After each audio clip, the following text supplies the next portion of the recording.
ఇది మన శ్రీగంధం తోట సరికొండపాలెంలో ఉన్నటువంటి శ్రీగంధం తోటలో ఉన్నటువంటి 4.5 సంవత్సరాల చెట్టు.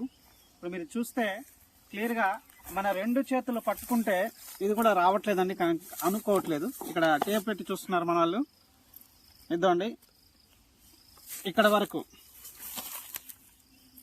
ఇది అడుగండి, 1 అడుగు వరకు ఉంది. ఇక్కడ నుంచి చూస్తే 4 అంగుళాలు ఉంది.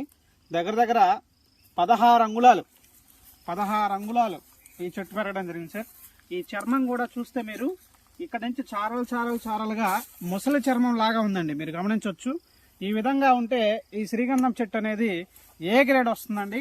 ఇది ఓన్లీ నల్లమల ఫారెస్ట్ రీజియన్ లో ఉన్నటువంటి సాయిల్లో పెరిగితే మాత్రమే ఇలాంటి చర్మం, ఇలాంటి తోలు రావటం జరుగుతుంది. సో ఇక్కడ చూస్తే ఈ చెట్టు ఇప్పటికే దాదాపుగా 25 అడుగుల పైన వెళ్ళిందండి. 4.5 సంవత్సరాలే. ఇది మొత్తం టోటల్ గా 12 సంవత్సరాలు పెరగాలి అంటే ఇంకా 7.5 సంవత్సరాల కాలంలో మనం గమనిస్తే మనం ఇంకా ఈ సైజు వస్తుందండి. దాదాపుగా 2.5 అడుగులు 3 అడుగుల వరకు వచ్చే అవకాశం ఉంది. ఈ విధంగా ఉండి 12 సంవత్సరాల దాకా వస్తే ఒక దాదాపు 100 కిలోలు కూడా వచ్చే అవకాశం ఉందండి. సో ఇక్కడ అంటే ఈ సాయిల్ సపోర్టు, ఈ వాతావరణం ఈ నల్లమల ఫారెస్ట్ రీజియన్ లో ఉండబట్టే ఈ చెట్టు ఇంత నాణ్యంగా రావడం జరుగుతుందండి.